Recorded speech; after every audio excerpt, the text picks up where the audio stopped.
ketahuilah, ketika seseorang sedang marah, setan memainkan hatinya seperti mana anak kecil memainkan bola.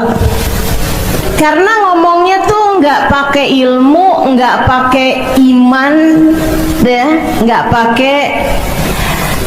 pakai hati gitu.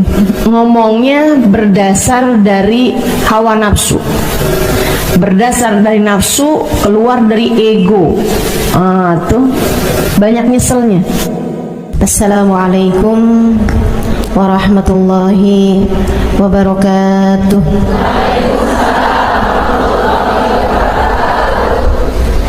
Alhamdulillah, wassalatu wassalamu ala rasulillah Muhammad ibn Abdillah wa ala alihi wa sahbihi wa man wala.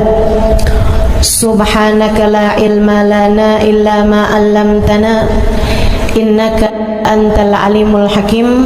Rabbi shrah li sadri wa yassir li amri wahlul 'uqdatan min lisani yafqahu qawli, amma ba'du. Baik, sebelum kita mulai, kita akan baca niat belajar bersama-sama. Mudah-mudahan ilmunya nanti sekali lagi jadi ilmu yang manfaat buat kita sekalian. Bismillahirrahmanirrahim. Nawaitu ta'allum wa ta'lim wan naf'a wal intifa' wal mudzakarah wat tadhkir wal ifadah wal istifadah wal hidza ala tamassuk bi kitabillah wa sunnati rasulillah sallallahu alaihi wa alihi wa sallam wa du'a ilal huda wa dilalata alal khair ibtigha'a mardatih wa qurbih wa thawabih wa husnil khatimah ma'al lutfi wal afiyah wa salahil aqibah birahmatika ya arhamar rahimin. La hadratin Nabi Muhammad sallallahu alaihi wasallam wa alihi washabihi azwaji wa dzurriyyati wa ahli baiti muslimin jamil anbiya wal mursalin wal kulli ajma'in. Anna Allah yaghfiruhum wa yarhamuhum wa ya'li darajatihim fil jannah wa yanfa'una barakatihim wa asrarihim wa anwarihim wa ulumihim wa nafaatihim fid din wa dunya wal akhirah. Al-Fatihah, baca bersama-sama. A'udzu billahi minasy syaithanir rajim. Bismillahirrahmanirrahim. Alhamdulillahi rabbil alamin. Ar-Rahmanir Rahim. Maliki yaumiddin. Iyyaka na'budu wa iyyaka nasta'in. Ihdinas siratal mustaqim. Siratal ladzina an'amta 'alaihim ghairil maghdubi 'alaihim waladdallin. Amin. Taqabbalallahu minna wa minkum, taqabbal ya karim. Kenapa kita banyak salah kalau ngomong? Karena kita kalau ngomong dari nafsu kita, dari keinginan kita. Kita pengen ngomong, kita ngomong, gitu kan? Banyak salahnya nih akhirnya. Mudah-mudahan Allah selalu bimbing kita, insya Allah. Amin. Makanya orang yang paling banyak salahnya itu yang banyak ngomong dari hawa nafsunya. Kalau ngomongnya berdasar dari ilmu, kayak guru lagi ngajar, nah itu lain. Karena ngomongnya berdasar dari ilmu. Kayak orang tua lagi nasehatin anaknya, nah itu banyak benernya. Karena dia ngomong kalau nggak berdasar dari ilmu, kalau nggak berdasar dari pengalaman, ya kan? Tapi kalau udah orang lagi bertengkar, nah itu nggak sempet mikir ilmu tuh. Orang lagi berantem tuh, orang lagi bertikai, nah itu kalau ngomong nggak sempet ngomongnya, nggak sempet mikir ilmu. Makanya banyak salahnya. Cobain, ibu-ibu yang kerjaannya suka marah-marah mulu tuh, cobain sekali kamu marah dan direkam. Ya, saya saranin ini beneran ini terapi pengendalian marah. Para istri yang kalau ngomong sama suami bawaan ngegas mulu ya, bawaan ngegas aja gitu, kayak nggak ada remnya gitu, blong udah remnya. Ya, coba sekali-kali direkam, kalau perlu bukan hanya suara tapi video, rekaman video. Masya Allah, kamu akan lihat betapa sangat menyeramkannya dirimu. Kenapa gitu? Karena ngomongnya tuh nggak pakai ilmu, nggak pakai iman, ya, nggak pakai hati gitu. Ngomongnya berdasar dari hawa nafsu, berdasar dari nafsu, keluar dari ego. Tuh banyak nyeselnya. Ada Ibnu Mas'ud lagi marah sama budaknya. Wah, suaranya kenceng banget. Dipanggil sama Nabi, ya Ibnu Mas'ud, nggak denger. Panggil lagi sama Nabi, ya Ibnu Mas'ud, nggak denger juga. Orang kalau lagi marah tuh kayak gitu tuh, liatin, serem. Dia marah lagi sama budaknya ini. Nabi Muhammad teriak lagi, ya Ibnu Mas'ud. Baru dia dengar, lebih ya Rasulullah. Tinggalkan budaknya, dia pergi kepada Nabi. Aku memanggilmu udah 3 kali Ibnu Mas'ud, saya nggak dengar wahai Rasul. Ibnu Mas'ud, ketahuilah, ketika seseorang sedang marah, setan memainkan hatinya seperti mana anak kecil memainkan bola di tangannya. Kayak gitu tuh setan, mainin hatinya orang yang lagi marah. Masya Allah. Nabi kenapa nggak banyak salahnya atau nggak ada salahnya? Bukan nggak banyak, nggak ada salahnya, karena Nabi tidak pernah berbicara dari hawa nafsunya. Nggak pernah. Nabi selalu berbicara dari wahyunya Allah Subhanahu wa taala. Dari wahyu dari Allah Subhanahu wa taala. Alladzi la yantiqu anil hawa in huwa illa wahyun yuha. Semua yang disampaikan Nabi adalah wahyu yang diwahyukan oleh Allah Subhanahu wa taala. Jadi Nabi ngomong iya enggak, semuanya dari Allah Subhanahu wa taala. Makanya kata Sahibul Burdah, Nabiyunal amirun nahi fala ahadun abarra fi qawli la minhu wala na'ami. Nabiyunal amirun nahi, Nabi Muhammad adalah Nabi yang amir juga, nahi juga, memerintah juga, ngelarang juga. Nabi adalah orang yang memberi perintah juga, memberi larangan juga. Tapi fala ahadun abar, tidak ada siapapun yang lebih bagus ngomongnya fi qauli la, dalam berucap tidak, wala na'ami, ataupun berucap iya.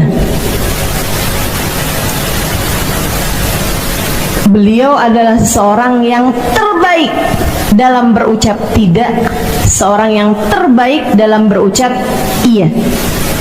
Gitu. Kita kan kadang-kadang yang iya kita enggak-enggakin, yang enggak kita iya-iyain. Nah, tuh ini nih yang salah gitu. Kita kadang suka nggak ngerti gitu, yang manaan aja yang mesti kita iyain, yang mana yang mesti kita enggakin. Kenapa gitu? Itu tadi, karena kita tuh seringnya ngomong berdasar hawa nafsu. Coba belajar buat tekan hawa nafsunya, nanti kita akan jadi ngerti kapan seharusnya bilang iya, kapan seharusnya bilang enggak. Hidupmu jadi jauh lebih terarah ketika kita berpikir dengan jernih. Hawa nafsu nih yang rusak kita nih, hawa nafsu nih. Hawa nafsu, udah percaya saya deh. Hawa nafsu rusak kita teman-teman. Keinginan kita pengen begini, kita pengen begitu. Itu setiap kali. Tapi kan saya maunya, tanyain sama diri sendiri, kalau maunya Allah gimana? Kalau maunya Allah gimana? Gitu. Jangan segala-gala yang kamu pikirin mau kamu mulu gitu. Katanya pengen jadi hamba yang Allah senantiasa memberi padamu apa maumu, maka jadilah hamba yang selalu mempersembahkan apa yang Allah Subhanahu wa ta'ala mau. Orang-orang mulia itu gitu tuh. Mereka tuh ngomongnya bagus. Saya tuh dulu pernah mikir gitu kan. Saya kalau ketemu banyak kayak orang-orang yang lurus-lurus, orang-orang yang ahli ibadah gitu di kampung saya gitu, kayak orangnya tuh nyeremin gitu. Maksudnya tuh dalam artian kayak kalau ngomong banyaknya tentang urusan kayak neraka gitu-gitu kan, serem-serem gitu. Jadi saya dulu punya pemikiran bahwa, saya rasa sih pemikiran anak zaman sekarang juga loh, mereka tuh suka ngelihat orang tuh kalau salik, kalau ngerjain apa yang diperintah sama Allah, kayak mendadak jadi menyeramkan gitu, mendadak jadi menakutkan gitu. Kalau ngomong tuh yang dosa, neraka, murka gitu loh. Urusannya tuh kayak yang awas nak, nggak boleh gitu, nanti begini gitu, kayak nyeremin kayak gitu. Dulu saya punya pemikiran bahwa orang-orang yang jalanin agama dengan benar itu menjadi orang-orang yang menyeramkan, orang-orang yang galak, orang-orang yang bicaranya tentang akhirat, yang akhiratnya itu urusannya adalah neraka gitu.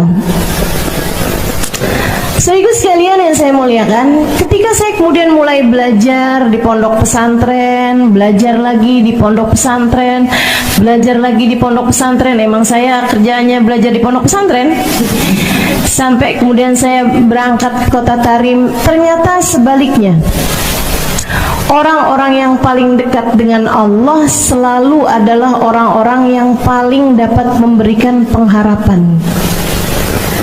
Orang-orang yang paling dekat dengan Allah selalu adalah orang-orang yang paling adem-adem hatinya.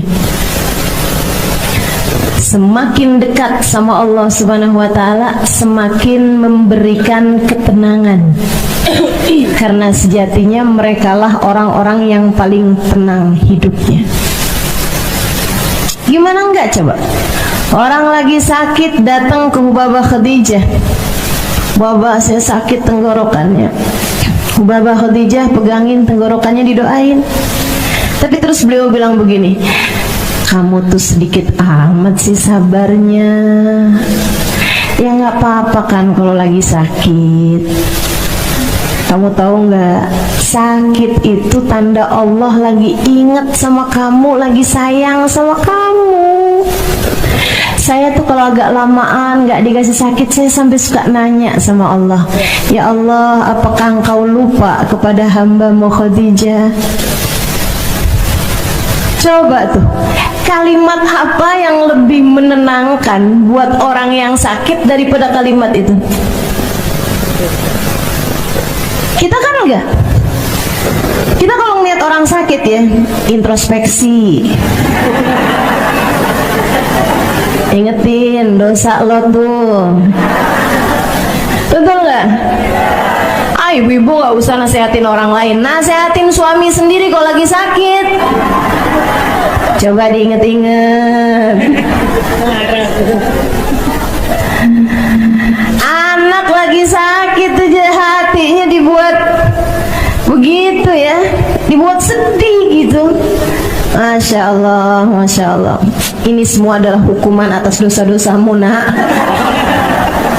Makanya kalau mama ngomong tuh didengerin, jangan suka ngebantah, kan gitu tuh. Tahu sendiri tuh kan, sakit kan,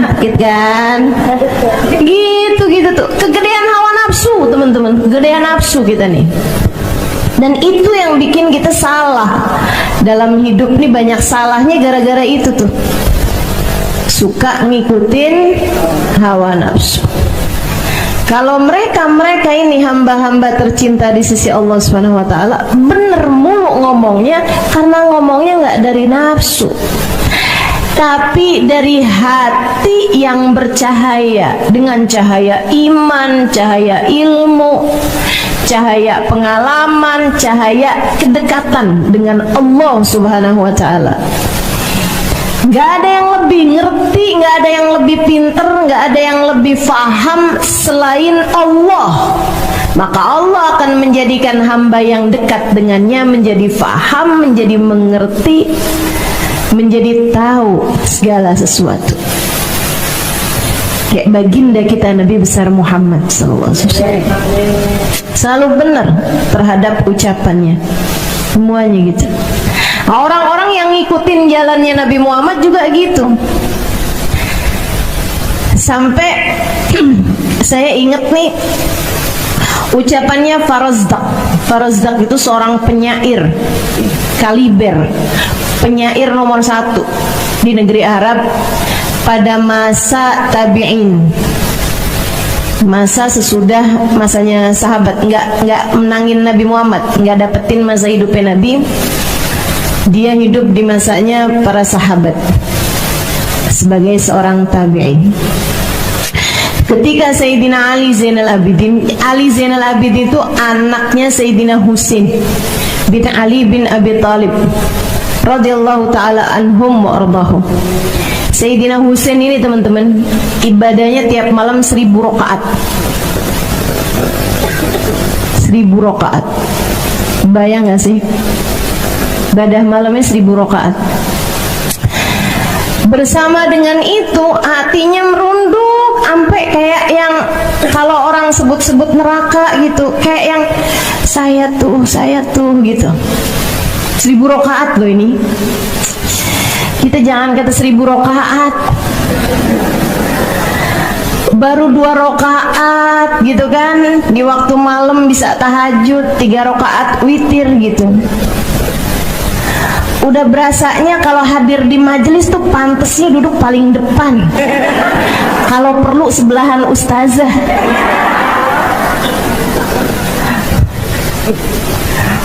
Masya Allah, Masya Allah.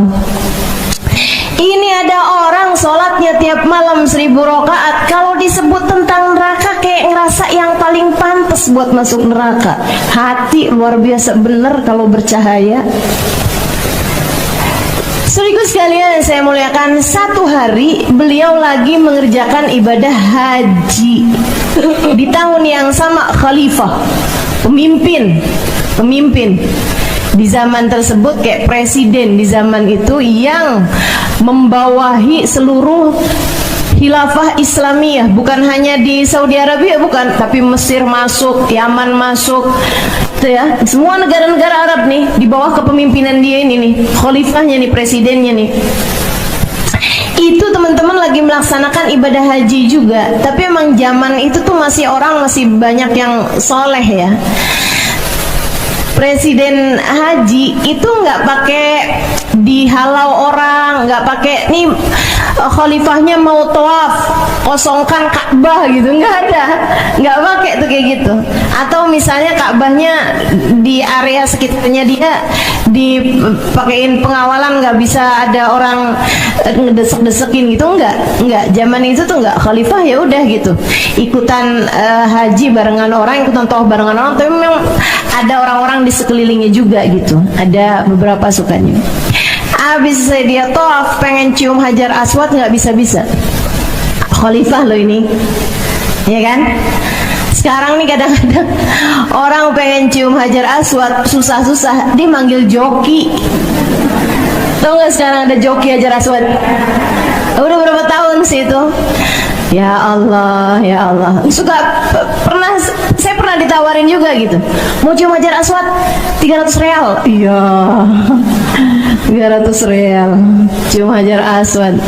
Gak tau, pokoknya dia akan sikut sana sikut sini gitu ya, sampai bisa bikin kita bisa cium Hajar Aswad gitu kali ceritanya. Saya juga nggak tahu, emang nggak pernah nyoba juga pakai joki. Itu teman-teman saya sekalian, Khalifah mau nyium Hajar Aswad, rame banget, penuh banget, dia nggak bisa tuh. Di saat lagi kayak begitu, tiba-tiba dari arah masjid mau menuju ke Ka'bah datang Ali Zainal Abidin. Ini urusannya pengawalan langit. Nah, ini lain nih, kalau orang-orang pakai pengawalan langit, pakai jalur langit nih, kita nggak bisa ada yang nyaingin. Kalau udah orang sama Allah dikasih jalurnya jalur langit, dan nggak ada yang bisa ngalahin. Allah kalau udah mau naikin orang, nggak ada sesiapapun bisa nurunin orang. Kalau udah lewat jalur langit, dijatuhkan sama Allah, nggak ada yang bisa naikin. Urusan jalur langit memang udah nggak ada lawan. Saudaraku sekalian saya muliakan, ini hamba-hamba jalur langit Sayyidina Ali Zainal Abidin bin Husain bin Fatimah bintun Nabi sallallahu alaihi wasallam. Begitu dia masuk aja ke area Maqaf, ke area pelataran Ka'bah, itu dari tempat dia berdiri langsung jalanannya sepi sampai ke Hajar Aswad. Langsung ada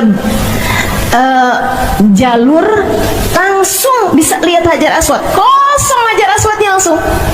Orang-orang tuh kayak awas gitu. Khalifah lihat dong, siapa nih, kata Khalifah, siapa ada orang yang dimuliain sampai segitunya sama orang? Siapa dia orangnya yang sampai membuat semua mata tertunduk, semua kepala patuh sama dia ini gitu. Dia liatin orangnya kayak biasa-biasa aja tampilannya, nggak pakai imamah gede-gede, jenggotnya nggak yang panjang kayak apaan gitu. Ya, biasa tampilan para habaib-habaib gitu tuh. Baju sederhana, segala sederhana gitu kan. Dia nanya sama orang-orang di samping-sampingnya, siapa dia? Kata Khalifah nih, ternyata orang-orang di sampingnya nih memang orang-orang yang biasa deket sama pejabat, yang kadang-kadang suka nggak mau kalau si pejabat ini ngerasa rendah hati, ada orang ngerasa minder, ada orang yang dimuliain lebih daripada dia gitu. Suka ada penyakitnya orang yang deket sama orang besar.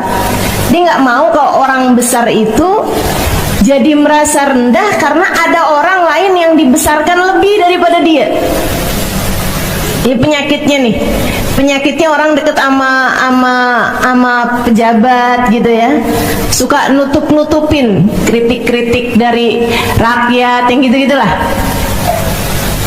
Mudah-mudahan Allah selamatkan kita semuanya dari penyakit-penyakit yang nggak benar. Dia bilang kayak gini, dia kenal. Cuma dia bilang, tahu tuh siapa sih tuh? Kayak nadanya tuh kayak yang songong amat, siapa sih tuh? Gitu. Nadanya kayak yang siapa sih emang? Pura-pura nggak kenal. Farozdak pas kebenaran banget ada di situ. Dia bilang, oh kamu nggak tahu siapa dia? Saya tahu. Hadzal ladzi ya'riful batha wat'atuhu wal qurbu ya'rifuhu wal haramu. Ini adalah seseorang yang tanah mana yang nggak kenal sama dia. Tanah Mekah ini kenal kepadanya. Demikian pula orang Arab dan orang Ajam semua kenal padanya. Hadza ibnu Fatimah in kunta jahiluhu bi jaddi anbiya Allah qad khutimu. Ini adalah putranya Fatimah, putri Nabi Muhammad. Jika kamu nggak tahu, kakeknya lah, dengan kakeknya lah semua nabi-nabi dipungkasi. Diakhirinya nabi-nabi dengan kakeknya dia. Hadat taqiyun nakiyul alimul alamurud. Tuh dibawa tuh bait syair yang sangat panjang sekali. Salah satu dari pujiannya yang bikin saya ingat sama cerita ini, maqala la qattu illa inda tashahudihi laula tashahudu kanat la'uhu na'amu. Dia adalah seseorang yang gak pernah berkata tidak kecuali saat syahadatnya. Andai tidak karena syahadat, la-nya akan berubah juga menjadi na'am. Syahadat la ilaha illallah. Ini Sayyidina Ali Zainal Abidin, katanya Farazdaq, adalah seseorang yang tidak pernah berkata tidak. Selalu iya aja. Satu-satunya tidaknya adalah di kalimat la ilaha illallah. Andai tidak karena syahadat, andai tidak karena tasyahud, syahadat, la-nya juga bakal berubah jadi na'am juga. Saya ketika baca ini saya pikir-pikirin, ya Allah, saya nih dalam hidup kebanyakan bilang enggak terhadap keputusan-keputusan Allah dalam hidup saya. Kayaknya kebanyakan bilang enggak, kebanyakan protesnya daripada iyanya. Dikasih sehat panjang banget, jarang-jarang bilang naam, naam, naam. Giliran dikasih sakit dikit langsung bilang kenapa ya. Iya, kamu juga ngelihat suami kayak yang, duh kok suami saya ini ya. Dikasih anak, kenapa ini anak saya begini? Kayak banyak enggaknya gitu, kayak banyak protesnya gitu terhadap apa yang terjadi dalam hidup kita tuh kayak kurang merunduk untuk bilang iya ya Allah, makasih ya Allah, betul ya Allah, ini yang terbaik ya Allah, iya ya Allah.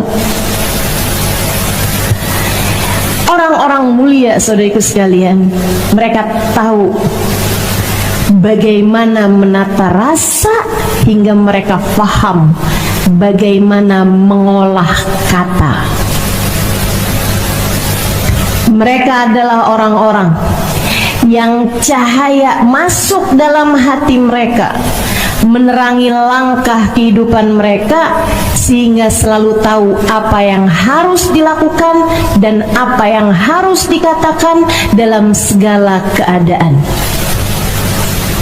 Kita harus belajar untuk itu. Naikin mutu kehidupan, naikin kualitas hidup dengan belajar untuk lebih benar dalam berbicara, lebih benar dalam menyampaikan segala sesuatu. Insya Allah Nabi Muhammad selalu benar. Nah begitu, karena tidak diikut sertakannya ego, hawa nafsu dalam setiap ucapan-ucapan beliau. Belajar lagi, insya Allah. Yuk sekarang, kalau ngadepin suami, apa yang diomongin, apa yang mau dilakuin, pikirin dulu. Mikirinnya apa Ustazah? Dampaknya untuk akhiratmu. Mikirinnya gitu. Saya kalau ngomong kayak gini, ntar akhirat saya gimana keadaannya nih? Ini saya kalau mau menyampaikan seperti ini, akhirat saya gimana nih keadaannya nih? Ini kalau saya mau berbuat kayak begini, akhirat saya gimana nih keadaannya nih? Ngeliat dompet di saku suami, dibuka, banyak duitnya merah-merah. Mau ngambil, mikirin dulu, nih gimana nih akhirat saya nih? Kalau saya ambil nih gimana nih akhirat saya nih? Mau marah-marah sama suami, mikirin nih akhirat saya gimana nih kondisinya nih kalau saya marah-marah nih. Karena orang kalau udah marah, teman-teman saudara sekalian, ikutin hawa nafsu, itu setan main-mainin hatinya kayak anak kecil mainin bola. Pernah lihat anak kecil mainin bola? Serem, tendang sana, tendang sini, lempar sana, lempar sini. Kayak gitu tuh persis hatimu kalau lagi marah. Makanya Nabi Muhammad SAW diajarin kita buat enggak kebawa sama amarah. La taghdab falakal jannah, kata Nabi. Jangan mudah marah, bagimu surga. Nanti dijanjiin kayak gitu Nabi Muhammad SAW. Ada seorang pemuda, emang orangnya nggak bisa nahan amarah. Dia datang pada Nabi Muhammad di antara orang-orang lainnya, nggak lagi marah, lagi biasa aja gitu. Dia bilang, ya Rasulullah, ausini, wahai Rasul, kasih saya nasihat. Nabi Muhammad bilang sama dia, la taghdab, jangan marah, jangan gampang marah. Kok kayak nggak enak gitu dinasehatin, cuman gitu doang. Maunya tuh kayak yang lain-lain juga gitu, nasihatin macem-macem. Jadi dia ke arah yang lain, dia nanya lagi, ya Rasulullah, ausini, wahai Rasul, kasih aku nasihat. Nabi Muhammad bilang, la taghdab, jangan marah. Faraddada miraran faqala la taghdab. Dia berulang-ulang kali minta nasihat Nabi Muhammad, dan berulang-ulang kali pula Nabi Muhammad memberi padanya nasihat, jangan mudah marah, jangan marah, jangan marah, teman-teman. Yuk belajar. Ustazah, saya memang orangnya kayak begitu. Enggak gitu. Enggak gitu. Percaya saya, kamu enggak gitu. Saya memang karakter saya tuh Ustazah, saya memang orangnya mudah marah gitu. Enggak teman-teman. Jangan percaya, itu omongan setan. Membenarkan perilaku burukmu itu kerjaan setan. Emang dia mah kayak gitu orangnya. Bukan orang sih, setan. Dia emang kayak gitu tuh kelakuannya tuh. Bikin kamu jadi menyerah, bikin kamu jadi merasa jahat, bikin kamu jadi merasa nggak enak, dan dia mencari pembenaran atas hal itu. Emang saya mau orangnya kayak gitu, kamu terima ya udah, enggak ya mau gimana lagi, emang saya kayak orangnya kayak gitu. Gitu tuh, itu kelakuan setan. Jangan percaya sama setan. Wa nafas wa syaitan fa'sihima wa in huma mahabakan nusha fattahimi. Kata Sahibul Burdah, setan mahawa nafsu, jangan percaya, biar kayak kelihatannya nasehatin sekalipun. Kayaknya lagi nasehatin gitu. Ya, enggak. Jangan percaya. Setan mahawa nafsu, emang kerjaan menyesatkan kita, teman-teman. Kenapa saya bisa bilang kayak begitu? Karena saya aslinya itu gampang banget buat marah. Saya nih gampang banget dibikin marah, gampang banget dulunya, teman-teman, dulunya. Sekarang gimana Ustazah? Saya terus belajar untuk enggak jadi orang yang gampang marah. Berhasil kak? Ya namanya juga orang belajar, ya kan? Gitu. Tapi alhamdulillah saya kalau ditanyain, Ustazah kapan terakhir marah? Kapan ya? Udah lupa tuh. Sedikit sekalian yang saya muliakan, coba tanyakan suamimu, kapan terakhir kamu marah-marah?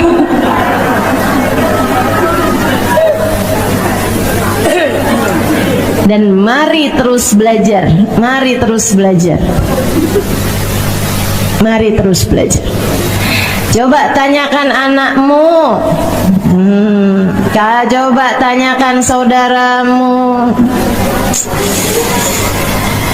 Jangan sampai anak tuh bilang kayak gini, itu jangan sampai bikin mama marah. Mama kalau marah serem. Gak banyak tuh anak-anak ngomong gitu tuh.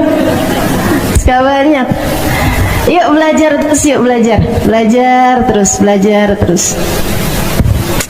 Gimana cara belajarnya itu tadi? Jangan biarkan setan itu menguasai hati kita gitu.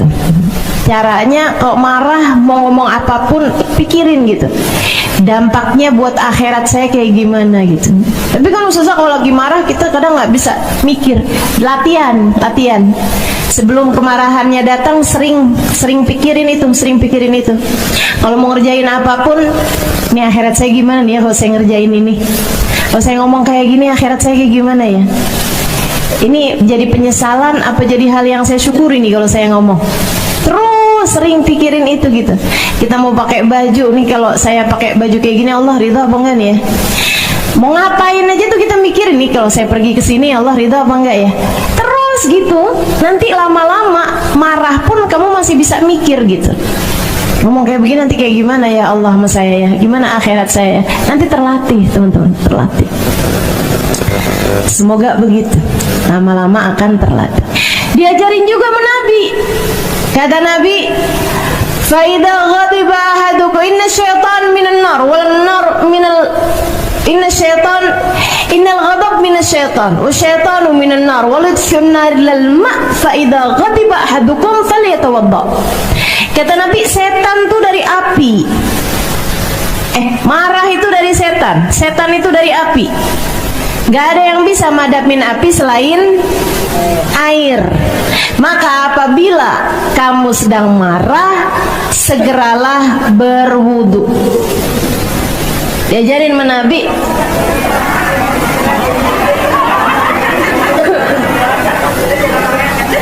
Segeralah siram air. Sesungguhnya kemarahan datangnya sumbernya dari setan. Setan terciptanya dari api. Tidak ada yang bisa memadamkan api selain api. Maka apabila seseorang di antara kalian sedang marah, segeralah siram air. Segeralah berwudu.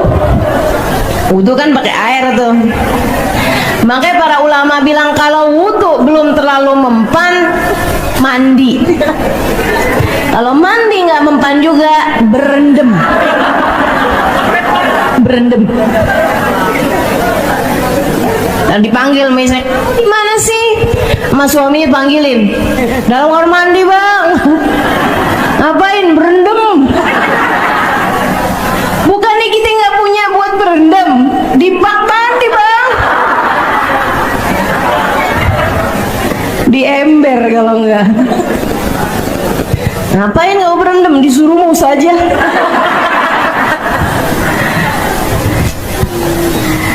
Aduh. Gitu saya sekalian. Terus sama Nabi juga diajarin, kamu kalau lagi marah, lagi berdiri segera duduk. Kalau marahnya lagi duduk, segeralah berbaring. Beneran ini. Pindah ke posisi yang lebih rileks. Orang kalau lagi marah tuh, inget-ingetin. Ini ya, ini salah satu tips and trick dari orang yang udah belajar dalam mengalahkan kemarahannya. Yuk, diamalin. Buat siapapun yang gampang marahan, nih ilmunya. Emang belajar mah kayak gitu. Belajar tuh bukan cuma urusan-urusan sholat, ibadah. Mengalahkan kemarahan itu sesuatu hal yang harus kita pelajari. Jadi kalau kamu lagi marah tuh, kalau lagi datang marah di saat kamu duduk, jangan berdiri. Kebanyakan orang seperti itu karena memang dikuasai hawa nafsu, dikuasai nama setan tuh kayak gitu tuh. Lagi duduk ngeliat HP suami atau kelihatan HP suami, udah transfer sayang, waduh, biasanya langsung sontak berdiri tuh, apa? Wah,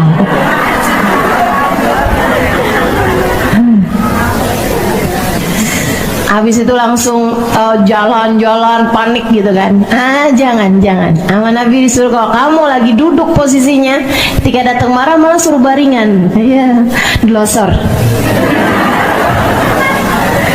Langsung baringan. Kamu lagi ngapain?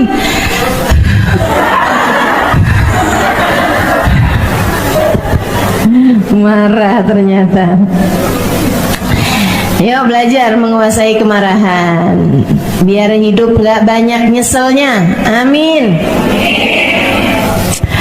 Wa annahu alaihi salatu wassalam sadiq fi jami' ma akhbara bihi anillahi ta'ala. Nabi Muhammad selalu benar terhadap apapun yang dia sampaikan dari Allah, yang beliau sampaikan dari Allah, Sebab semua ucapan Nabi Muhammad adalah wahyu dari Allah Subhanahu wa taala, tidak pernah bersumber dari hawa nafsunya.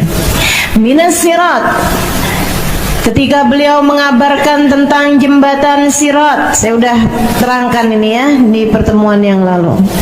Betapa tipisnya jembatan sirat, lebih tipis daripada rambut, lebih tajam daripada pedang. Tidak ada yang bisa selamat di sana kecuali yang diselamatkan Allah Subhanahu wa taala. Macam-macamnya orang ketika melewati jembatan sirat, ada yang secepat kilat, sekejapan mata, torfat ain, langsung nyampe itu. Itu kelas-kelasnya Nabi, kelas-kelasnya para wali. Ada yang lewatnya seperti angin yang bertiup. Angin bertiup kan cepet tuh, nyampe deh tuh. Ada yang lewatnya kayak orang yang naik kuda yang cepet. Tapi teman-teman, jembatan sirat itu panjangnya 500 tahun perjalanan. Jadi kayaknya kayak orang naikin kuda yang cepet, kok ibarat sekarang kayak orang naik bus. Itu tuh masih tetap lama tuh, 500 tahun perjalanan. Coba gimana kita hidup aja nggak nyampe 100 tahun. Ini kayak 500 tahun perjalanan nih, lama banget kan kalau dinaikinnya pakai kuda gitu. Mudah-mudahan Allah selamatin kita semuanya, amin. Kemudian kayak orang lari, tapi ya selamat juga gitu, tapi kayak orang lari. Kemudian yang terakhir kayak orang jalan. Ya Allah, ya Allah, jalan untuk sesuatu yang 500 tahun perjalanan tuh kebayang gak apaan sampainya. Nah, di antara yang jalan-jalan itu ada yang jatuh. Ada yang jatuh. Siapa yang jatuh? Yang masih punya sisa dosa yang belum diampuni Allah Ta'ala. Ada yang punya sisa dosa, dosanya itu bikin dia merasakan panas di mahsyar. Udah tuh kehapus. Jadi pas lewat jembatan selamat sampai ke ujung. Ada yang punya dosa, dosanya itu bikin dia dipermalukan di hari hisab. Ada. Udah tuh mentok dihisab, malu, Allah gugurkan dosa-dosanya. Ada juga yang dosa-dosanya tuh masih sisa karena banyak gitu kan. Matinya bawa iman, tapi dosanya masih banyak. Sehingga ketika melewati jembatan, dia pun harus transit dulu di bawahnya, di api neraka. Sepanjang masanya dia melebur dosa-dosanya. Asal mati bawa iman, satu saat nanti keluar dari dalam api neraka, kebanyakannya dengan syafaat Nabi besar Muhammad. Asal matinya bawa iman, berarti dia umat Nabi Muhammad. Nah, umat Nabi Muhammad nih biar kayak apa, nantinya bakal keluar juga dengan syafaatnya Nabi besar Muhammad. Kayak gitu. Yang serem tuh, paling serem yang mati nggak bawa iman. Maka itu yang paling ditakutkan sama para ulama-ulama kita, orang-orang soleh kita. Sampai katanya Imamul Haddad dalam munajatnya, qad kafani ilmu rabbi min su'ali wa ikhtiyari fa du'ai wa ibtihali syahidun li biftigari. Allah telah tahu segala sesuatu tentangku, apa perlunya aku mengadu? Jika aku tetap meminta kepadamu ya Allah, adalah agar aku senantiasa terlihat mengemis di pintumu.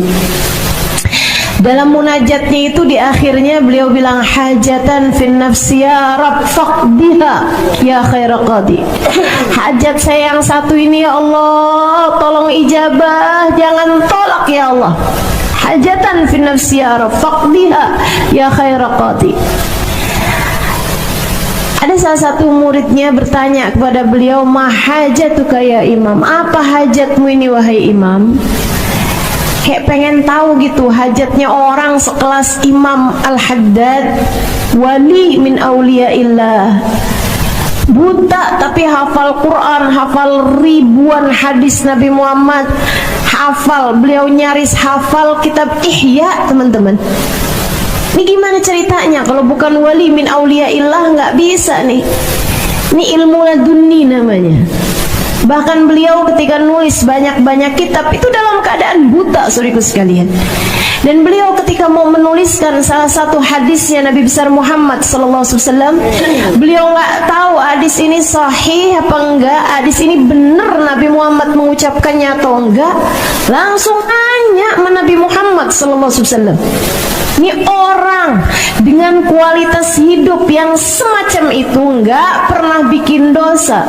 Fa innahu mahfud, karena beliau adalah orang yang terjaga. Kalau Nabi itu namanya maksum, terjaga dari berbuat dosa.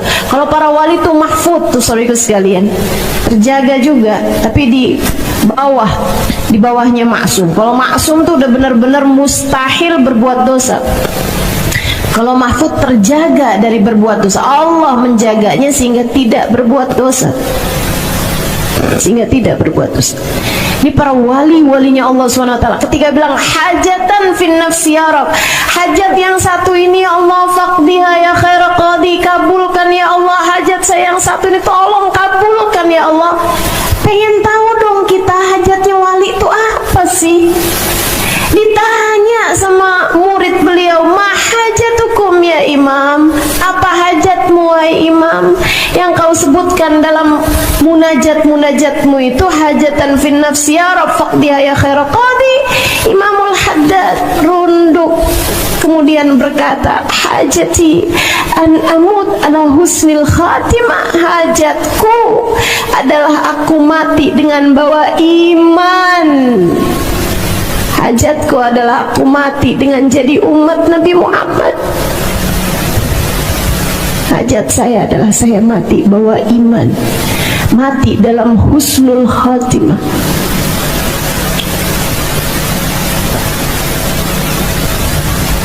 Kita kadang-kadang kalau kayak doa, ya Allah, iman Islam tetapin dalam hati ya Allah, kayak yang ya iyalah, masa hidup aja beriman, masa sih mati nggak beriman gitu. Kita nggak tahu bahwa itu tuh, nih kita hidup nih ujian tuh, saudara sekalian, ujian buat Allah. Lihat nih orang ini pantas mati bawa iman apa enggak. Serem banget gitu. Kamu punya anak yang anakmu misalnya, mohon maaf ya, punya kekurangan gitu ya, nggak pinter misal gitu, anakmu nggak naik kelas gitu, itu ujian apa? Ujian keimananmu untuk Allah. Lihat, kamu dikasih anak kayak begini, bisa nggak nih kamu pertahankan keimananmu? Untuk aku lihat, nanti kamu mati bawa iman apa enggak. Kamu punya suami misalnya keras, misalnya pelit, misalnya apapun aja, ujian dalam hidupmu.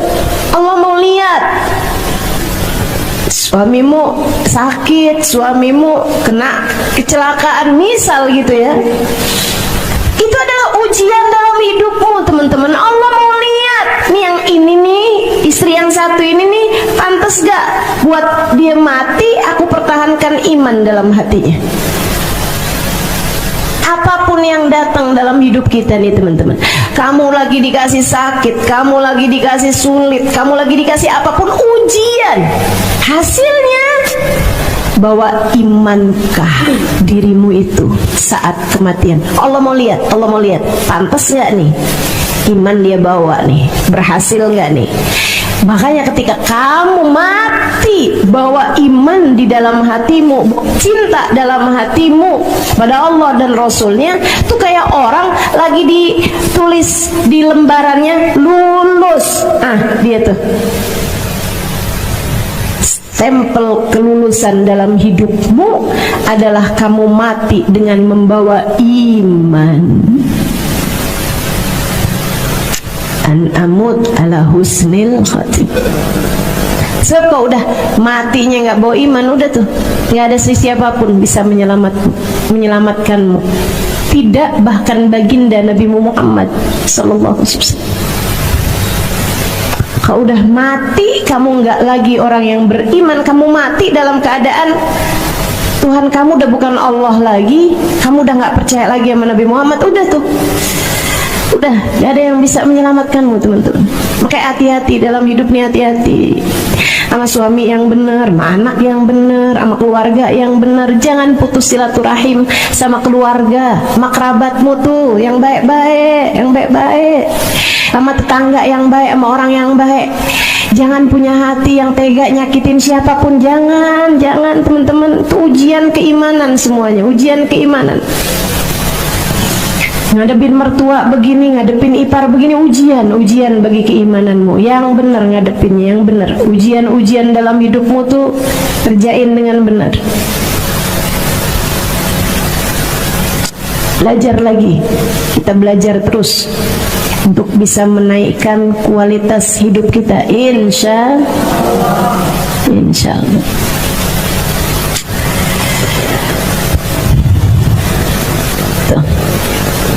Jembatan sirat, minas sirat, mudah-mudahan selamat semua. Karena kalau nggak selamatnya di dunia nih, apa-apanya masih ada untungnya. Coba tuh, rumah kita kemalingan, kita masih bisa bilang untung aja. Dia ngambil dunia doang, duit doang, kita semuanya sehat, kita semuanya selamat. Ya kan masih ada gitu nih. Kecelakaan nih, mobilnya rusak gitu kan, mobilnya ketabrak gitu, tapi orangnya selamat, untung aja, masih ada untungnya. Pokoknya yang namanya dunia nih, seapa-apanya kamu celaka, selalu aja masih ada sisi untungnya. Tapi kalau udah akhirat kamu celaka, nggak ada untung-untungnya lagi, udah nggak ada untung-untungnya lagi. Udah kamu mati nggak bawa iman, udah tuh, udah nggak ada untung-untungnya teman-teman, nggak ada, udah. Kamu sudah tidak lagi menjadi seseorang yang beruntung. Ya Allah, mudah-mudahan Allah selamatkan semuanya insya Allah. Kita, anak-anak kita, orang-orang yang kita sayangi, semoga selamat semuanya. Allah tetapkan iman Islam di hati kita semuanya insya Allah. Amin. Maka orang di Tarim tuh kan sering tuh pada minta doa. Orang di Tarim kalau ketemu tuh pasti yang usik bidoa gitu, usik bidoa. Tolong doain saya ya, doain saya gitu. Di Indonesia juga kan, maksudnya doain saya dong, sering banget gitu. Cuman bedanya kalau di Indonesia kalau saya tanya gitu, doain apa? Doain sehat saja, doain panjang umur gitu. Kalau di Tarim kalau saya tanya gitu, minta doa apa? Usul khatimah gitu. Mereka kayaknya lebih ngerti gitu ya, apa yang harus diminta. Kita yang diminta cuman sebatas urusan dunia. Kayaknya sudah perlu untuk kita ganti prioritas dalam hidup kita ini. An amut ala husnil khatim, kelulusan kita dalam berkehidupan, yaitu mati dengan husnul khatim. Biar seapa-apanya masih ada kesempatan kita untuk kembali dinaikkan saat kita terjatuh, saat melewati jembatan sirat, jatuh ke neraka untuk meleburkan dosa-dosa, tapi ada kesempatannya untuk naik kembali di atas jembatan dengan syafaat Nabi Muhammad, semoga, amin. Dapat syafaat orang-orang mulia, semoga, amin. Minas sirat. Wal mizan, juga timbangan. Inna kaffatal mizan ma bainas samai wal ard. Sungguhnya di akhirat nanti itu ada timbangan, kata Nabi Muhammad, dan raca, dua timbangan, hasanatu sayiat, dosa sama pahala ditimbang. Dan itu sekaligus sekalian, satu kafahnya, satu neracanya, ma bainas samai wal ard, segede langit dan bumi. Segede antara langit dan bumi, gede banget yang mau ditaruh tuh, gede banget. Makanya mesti punya banyak pahala buat ngegedein timbangan pahala kita. A'udzubillahi minasyaitonirrajim. Fa amman thaqulat mawazinuhu fa huwa fi 'ishatir radiyah. Adapun orang-orang yang berat timbangan amal kebaikannya, maka dia akan berada dalam kehidupan yang menyenangkan. Fama man khaffat mawazinuhu fa ummuhu hawiyah. Adapun orang yang ringan timbangan amal kebaikannya, ringan pahalanya, fa ummuhu hawiyah, maka ibunya adalah hawiyah. Wa ma adraka ma hiya, kamu tahu apa itu hawiyah? Narun hamiyah. Ibunya adalah narun hamiyah, neraka yang sangat panas, membakar. Kenapa kok bahasanya fa ummu hawiyah? Sebab ibu tuh kalau anaknya datang dia bakal meluk. Apalagi udah lama terpisah. Kamu baru terpisah beberapa jam aja karena anak berangkat sholat, berangkat sekolah TK. Begitu dia keluar, kamu siap melukin dia, karena kamu adalah ibunya. Dan anak juga tuh, diantara sekian perempuan-perempuan, dia gak akan nyari mana yang paling cakep ya, enggak. Dia akan nyari kamu karena kamu adalah ibunya. Dia akan kembali kepada ibunya. Itu yang Allah maksudkan fa ummu hawiyah. Maka tempat kembalinya dia, ibu yang akan memeluk dia adalah api neraka yang sangat panas.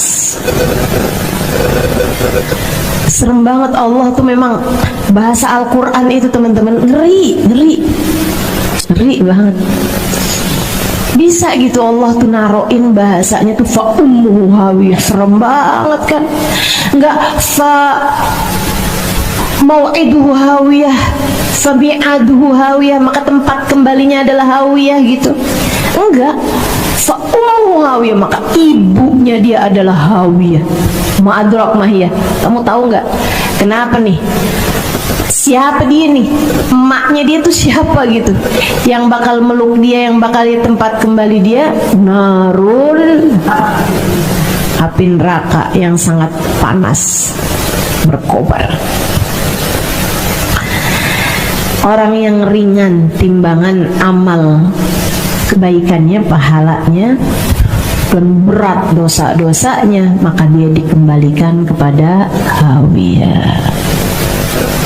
Semoga Allah selamatkan kita semua. Ngeri, neraka tuh ngeri. Ya Allah, ya Allah. Allahumma ajirna minan nar. Allahumma ajirna minan nar. Allahumma ajirna minan nar. Allahumma ajirna minan nar. Allahumma ajirna minan nar. Allahumma ajirna minan nar. Allahumma ajirna minan nar. Waskinna ma'asabikin a'la faradisil jinan khalidin min ghairi sabiqati adab wala itab wala fitnah wala hisab birahmatika ya arhamar rahimin waf'al kadhalik bi walidina wa dhurriyyatina wa babina ila yaumiddin. Sallallahu ala sayyidina Muhammadin wa ala alihi wa sahbihi wasallam. Alhamdulillahi rabbil alamin. Ya Allah, selamatkanlah kami dari api neraka-Mu ya Allah. Tempatkanlah kami ke dalam surga-Mu ya Allah, tanpa hisab, tanpa adab, tanpa itab, tanpa dicela terlebih dahulu ya Allah, tanpa dijelek-jelekan terlebih dahulu, tanpa harus menanggung rasa malu terlebih dahulu. Masukkan kami ke dalam surgamu ya Allah. Khalidin, kekalkanlah kami di dalamnya. Waf'al kadzalik walidina, demikian pula lakukan hal yang sama untuk dua orang tua kami. Mauladina, anak-anak kami. Wahbabina, orang-orang yang kami sayangi ya Allah. Ila yaumiddin, sampai akhirat nanti ya Allah. Rahmatika ya arhamar rahimin, rahmatmu yang kami harapkan, wahai Zat yang paling pengasih dan penyayang. Baca doa itu habis subuh 7 kali, habis maghrib 7 kali. Ada hadisnya, siapa yang minta perlindungan kepada Allah dari api neraka di pagi hari, kalau dia meninggal hari itu, Allah akan bilang, ini adalah hambaku yang telah memohon kepadaku perlindungan dari api neraka, maka hindarkanlah dia, wahai malaikatku, dari api neraka selama-lamanya. Siapa yang bacanya ba'da maghrib, kalau dia meninggal malam tersebut, maka dia juga akan digitukan Allah Subhanahu wa ta'ala kepada para malaikat-malaikatnya, wahai malaikatku, amankanlah hambaku dari api neraka selama-lamanya, sebab dia telah memohon perlindungan kepadaku dari api neraka. Nah, karena kita nggak tahu kapan kita mati, baca tiap hari, habis subuh sama habis maghrib. Insya Allah teman-teman saudara sekalian, kalau kamu adalah orang yang akan dihindarkan dari api nerakanya, insya Allah ngepasin meninggal dunia di hari yang subuhnya kamu baca itu, pada maghribnya, atau kalau malam pada maghribnya kamu baca itu. Dan kalau orang itu memang akan Allah Subhanahu wa ta'ala masukkan ke dalam api nerakanya, akan dimasukkan ke dalam api nerakanya, dia bakalan meninggal dunia di hari yang subuhnya dia nggak baca itu, atau di saat malam meninggalnya, maghribnya nggak baca itu gitu. Makanya kita mesti istiqomah, mudah-mudahan terus saja baca habis maghrib sama habis subuh. Biasanya dibacanya habis doa ya. Habis kamu doakan, sebelumnya kan baca istighfar, baca ayat kursi, baca subhanallah 33 kali, alhamdulillah 33 kali, Allahu Akbar 33 kali, kan gitu ya. Habis itu kamu doa gitu kan. Nah, habis doa tuh istighfar, terus baru itu tuh Allahumma ajirna minan nar, Allahumma ajirna minan nar 7 kali. Baik, minal sirat wal mizan, kafatul mizan. Ada orang-orang yang waktu ditimbang seri, teman-teman, nggak berat satu dari yang lain. Bacanya seri apa seri? Seri. Jadi tuh ditimbang itu sama persis gitu. Nggak ada yang bisa keputusannya nih, nggak bisa nih. Jadi kayak gimana tuh kalau kayak gitu? Repot. Ada juga orang yang timbangannya tuh seri gitu, terus Allah bilang malaikat periksa lagi. Mungkin ada satu aja gitu amalan yang bisa naikin, entah itu timbangan kebaikan, entah itu timbangan keburukan. Imam Ghazali dalam kitabnya Minhajul Abidin, kalau saya nggak salah ingat, itu beliau mengatakan, kamu tiap kali mau bikin dosa, kamu pikirin jangan sampai ini adalah yang bikin kamu jadi nggak seri, yang bikin kemudian kamu ditambahin tuh dosanya. Tiap kali kamu mau ngerjain pahala sekecil apapun, jangan tinggalkan, siapa tahu itu adalah yang bikin timbangan amal kebaikanmu jadi nambah gitu. Saat kamu dalam keadaan seri itu, teman-teman saudara sekalian, itu kan akan diperiksa lagi tuh catatan kamu tuh, barangkali ada yang nyempil. Nah, yang nyempil tuh biasanya amalan-amalan kecil gitu. Bahkan satu subhanallah yang tersisa bisa dinaikkan di timbangan amal kebaikan. Bahkan satu pandangan haram yang kamu lihat seorang laki-laki dengan rasa suka, ih ganteng ya, bisa saja jadi naikin timbangan amal keburukan. Bisa saja satu ucapan kasar kecil, satu ucapan kayak yang bisa aja sekedar yang kayak yang kamu ucapkan kepada orang tuamu saat orang tua mau memerintahkan sesuatu. Bisa saja kamu ucapkan kepada suamimu saat dia menyuruhmu sesuatu. Bisa saja memberatkan timbang dosamu.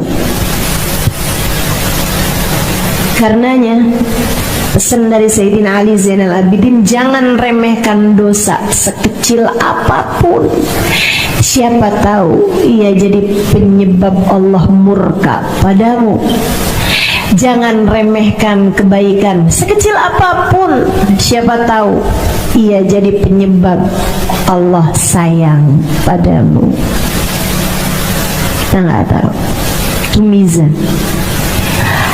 Ada lagi orang seri nih timbangannya nih, nggak berat satu, nggak berat yang lain, pas banget 50-50. Malaikat periksa, udah semuanya udah ditimbang. Kalau gitu tunda, biarin dulu nih, biarin dulu. Saya mesti gimana nih nasib saya nih, katanya yang ditimbang nih. Yaudah gini aja dah, silahkan kamu jalan-jalan di mahsyar. Ngapain? Saya disuruh jalan-jalan ngapain? Minta sumbangan. Coba tuh, disuruh minta sumbangan. Ini Imam Ghazali ceritain nih. Kalau nggak di Minhaj, kalau nggak di Ihya, teman-teman, di Ihya kayaknya, di Ihya. Ihya Ulumuddin 5 jilid tuh ya. Itu baru ngeliat kitabnya aja udah males bacanya. Tebel banget. Tapi ya belajar mah harus kan, segede apapun. Nah itu tuh ada tuh di kitab itu. Boleh aja sih kalau yang ustazah ngomong beneran apa enggak sih, ini ada dalilnya apa enggak sih. Silakan dibuka kitabnya.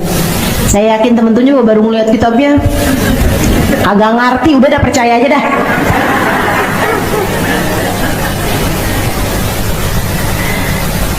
Di bab tentang kiamat ya, kiamah wa hauliha itu ada tuh. Kitab kelima kayak masalah. Nanti Imam Ghazali membahas hal ini teman-teman, tentang mizan. Ada orang timbangannya seri, dia pun kemudian sama Allah disuruh nyari sumbangan, gitu ya. Nah kalau di dunia mah nggak usah deh kita deh, jangan pernah minta orang. Satu titik hitam di akhirat bagimu setiap kali kamu minta. Jangan jadi orang selamitan. Jangan jadi orang suka minta orang. Itu nanti satu titik hitam di wajahmu di akhirat nanti. Ustaz kalau mintanya minta polpek gimana?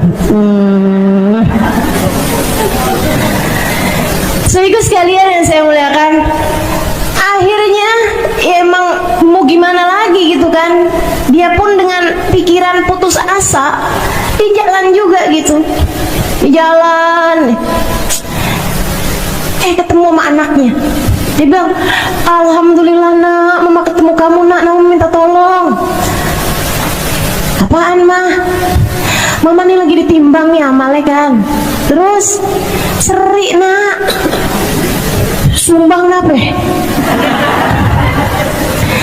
Bagiin, gak usah banyak-banyak deh nak, asal lebih berat aja gitu. Apaan mah? Satu tasbih kamu kek, satu sujud kamu kek gitu, apa aja gitu. Satu sholawatan kamu kek, apa aja. Satu sedekah kamu nak yang kamu sumbangkan gitu. Gak usah banyak-banyak, ayo nak, kasih nak. Ingat gak nak, kamu tuh pernah ada di perut mama 9 bulan. Kata anaknya, gak inget ma, saya kan masih jadi janin. Teman-teman saya sekalian, anaknya kemudian bilang, ma, masalahnya kan saya juga gak tahu nih timbangan senter kayak gimana. Iya juga sih ya. Anak gak bisa nyumbang, suami gak nyumbang, orang tua nggak nyumbang, karena mereka juga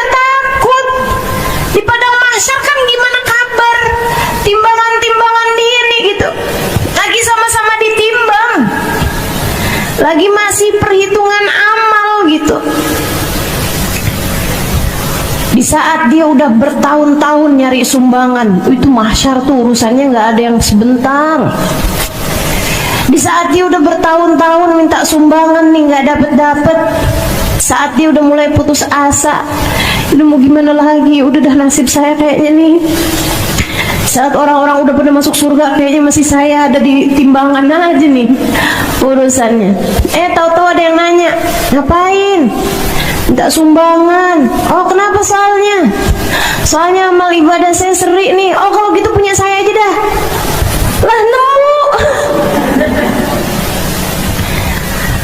Ya udah punya saya aja dah. Yuk, kita bawa nih.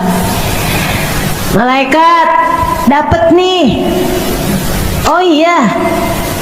Amalan dia nih. Taruhin. Alhamdulillah, jadi berat kan? Laporan sama Allah, ya Rob, dia udah bisa masuk surga nih karena timbangan amal kebaikannya udah lebih berat daripada dosa-dosanya. Kata Allah, dapat mana sumbangannya? Dapat dari fulan bin fulan. Kok kamu nyumbang? Kamu udah banyak ya pahalanya. Enggak ya Allah, justru atu-atunya. Ini bener nih, Ihya cerita begitu. Justru satu-satunya sedekah saya di dunia, satu-satunya kebaikan saya adalah bersedekah di dunia. Kata Allah, kenapa kamu mau mensedekahkannya sama orang? Ya Allah, daripada dua orang hamba mau masuk neraka, mendingan dah salah satu kayak gitu. Saya nggak akan masuk surga dengan satu saja amal ibadah saya dibandingkan dengan segitu banyak dosa-dosa saya. Maka biarkan dia masuk ke dalam surgamu ya Allah, biar ada yang selamat dengan amal ibadah saya ini. Kata Allah, kamu telah dermawan di hari yang tidak ada sesiapapun mau dermawan. Ketahuilah, aku lebih dermawan daripada kamu, maka masuklah kamu ke dalam surgaku dengan kedermawananku. Ini katanya Imam Ghazali, sudah beliau cerita ini, bahkan di surga sekalipun kedermawananmu bermanfaat, bahkan di akhirat sekalipun kedermawananmu tetap akan memberi kemanfaatan. Makanya tuh, orang yang dermawan tempatnya dekat dengan surga. Orang dermawan tuh Al-Karim. Al-Karim gharibun minallah, gharibun minal jannah, ba'idun, gharibun minallah, gharibun minan nas, gharibun minal jannah, ba'idun minan nar. Orang yang dermawan dekat sama Allah, dekat sama orang, dekat sama surga, gitu kan? Jauh dari neraka. Orang yang pelit jauh dari Allah, jauh dari orang, jauh dari surga, dekat sama neraka. Nah itu tinggal kamu lihat tuh, kamu tipe orang yang bagaimana. Mudah-mudahan Allah jadikan kita semuanya dermawan. Kamu gak bisa mikir, kalau gitu saya maksiat aja banyak-banyak, satu kebaikan saya ntar saya mau sumbangin biar kita berdua masuk dalam surga. Ya, gimana ceritanya tuh? Minasirat wal mizan wal haud, dan juga haud telaganya Nabi kita Muhammad sallallahu alaihi wasallam, yang kata Nabi, inna haudi ma baina Ailah wa San'a, sungguhnya telagaku itu seluas dari Ailah. Ailah itu kota di Mesir, wa San'a kota di Yaman. Jadi telaganya Nabi itu panjang kayak lebih panjang daripada Jakarta Surabaya gitu. Walahu minal abari ka'adat nujumis sama, punya cangkir sebanyak bilangan bintang di angkasa. Itu cangkirnya banyak. Umatnya tuh pasti bakalan kebagian. Ya, umat semua kebagian. Yang gak kebagian orang yang bukan umatnya Nabi Muhammad. Dan itu ada orang-orang, kata Nabi Muhammad, habis cerita tentang telaganya, lebih manis daripada madu, lebih putih daripada susu. tampilannya putih, telaganya Nabi itu. Orang umat berdatangan semuanya ngambil cangkir kemudian minum, ambil cangkir kemudian minum. Orang yang minum dari telaganya Nabi insya Allah masuk surga nantinya, karena dijanjiin sama Nabi, man syarib minhu lam yadma ba'daha abada. Siapa yang minum dari telaga itu nggak akan haus selamanya. Orang di neraka tuh pasti kehausan. Jadi orang kalau minum dari telaganya Nabi berarti artinya dia akan masuk surga gitu. Nah ini teman-teman sekalian, bagian dari syafaatnya Nabi Muhammad. Telaganya Nabi itu bagian dari syafaatnya Nabi kita Muhammad alaihissalam. Tapi ternyata ada orang-orang yang kata Nabi Muhammad, faltafattu faidan bi aqwam. Saya menoleh, ternyata ada orang-orang yang tampilannya kayak tampilan umat Nabi. Tampilannya nih kayak tampilan umat Nabi. Kalau perempuan dia kerudungan gitu ya, bahkan kadang-kadang kerudungannya lebih lebar-lebar gitu. Kalau laki-laki itu tampilannya emang kayak tampilan umat Nabi gitu, sarungan, pecian gitu ya, bahkan jenggotan juga gitu. Sehingga sekalian tampilannya kayak umat Nabi. Mereka mau minum dari telaga Nabi, diusir sama para malaikat, ditendang-tendang sama malaikat. Nabi ngelihat itu, kemudian Nabi Muhammad bilang, ummati, ummati, malaikat biarin apa, itu kan umat saya tuh, itu kan umat saya. Modelannya tuh kayak umat Nabi banget gitu. Jadi Nabi nggak tega, dan mereka mau masuk kan artinya memang umat Nabi gitu. Ditendang-tendang sama malaikat, enggak, sana, bukan, kamu bukan. Ummati, kata Nabi Muhammad bilang sama malaikat.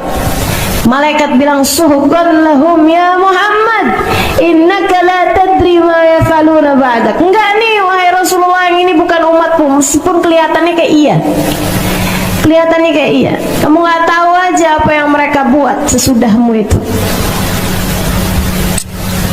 Ini serem sih. Siapa nih mereka ini? Sehingga sekalian, para ulama sih banyak bilang mereka ini adalah kelompok orang-orang yang mereka tuh ibadah di dunia kayak ibadahnya umat Nabi Muhammad, tapi hati mereka nggak punya cinta sama Nabi Muhammad. Nggak ada cintanya gitu sama Nabi. Ziarah makam Nabi syirik. Nabi Muhammad udah meninggal, nggak bisa ngapa-ngapain lagi dalam alam kubur. Nabi Muhammad hanya manusia biasa, nggak bisa buat apa-apa gitu. Ini yang kayak beginian ngomongnya di dunia aja udah kayak begitu. Yang dia mau datengin telaganya Nabi, ini gimana coba? Waktu di dunia bilang Nabi Muhammad hanya manusia biasa aja. Ya malaikat kan kesel. Kalau menurut kamu Nabi Muhammad manusia biasa aja, nggak punya telaga, sana kamu. Ngapain kamu datang ke telaganya? Kamu bilang kan manusia biasa, ngapain kamu datang ke telaganya? Kamu bilang Nabi Muhammad nggak bisa apa-apa, ngapain kamu datang ke telaganya? Tampang kamu sih kayak umatnya, tapi kamu bukan umatnya. Hatimu nggak punya rasa cinta kepadanya. Bahkan orang-orang yang datang berziarah ke makam Nabi, kamu mengatakan mereka telah syirik. Kamu mengatakan mereka telah berlebih-lebihan kepada Nabi. Bahkan yang sekedar datang ke makam Nabi Muhammad kemudian berucap salam kepada Nabi Muhammad, kamu menghardiknya. Kemudian kamu berkata, kiblatnya sebelah sana, jangan ngadep ke sini, kiblatnya sebelah sana. Ini hanya makam Nabi Muhammad, nabinya udah mati, kiblatnya ke arah sana. Nih sekarang ngapain kamu datang ke telaganya?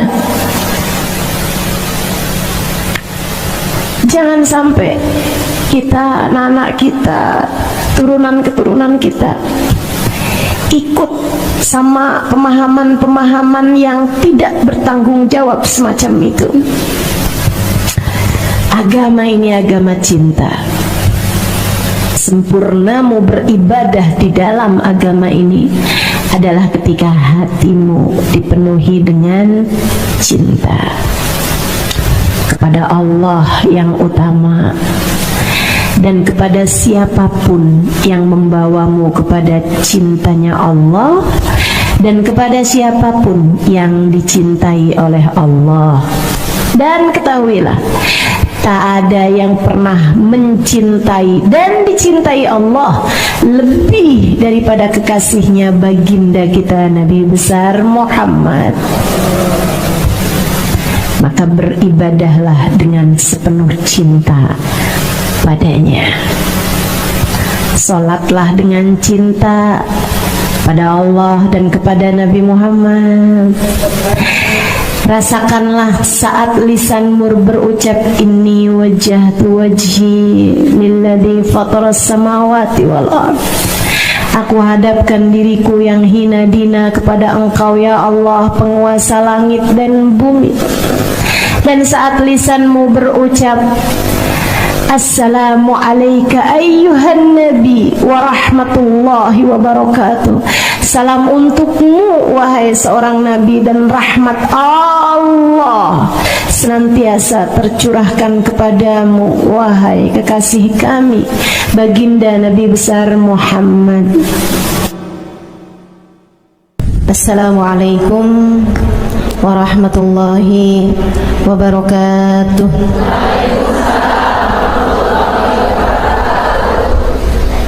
Alhamdulillah, wassalatu wassalamu ala rasulillah Muhammad ibn Abdillah wa ala alihi wa sahbihi wa man wala.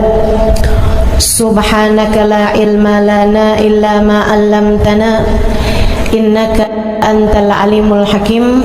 Rabbi shrah li sadri wa yassir li amri wahlul 'uqdatan min lisani yafqahu qawli, amma ba'd. Baik, sebelum kita mulai, kita akan baca niat belajar bersama-sama. Mudah-mudahan ilmunya nanti sekali lagi jadi ilmu yang manfaat buat kita sekalian. Bismillahirrahmanirrahim. Nawaitu ta'allum wa ta'lim wan naf'a wal intifa' wal mudzakarah wat tadhkir wal ifadah wal istifadah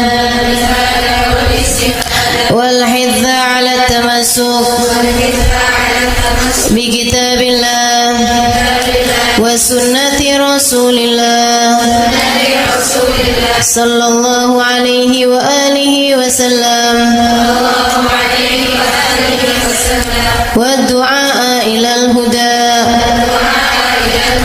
wa dilalata ala al-khair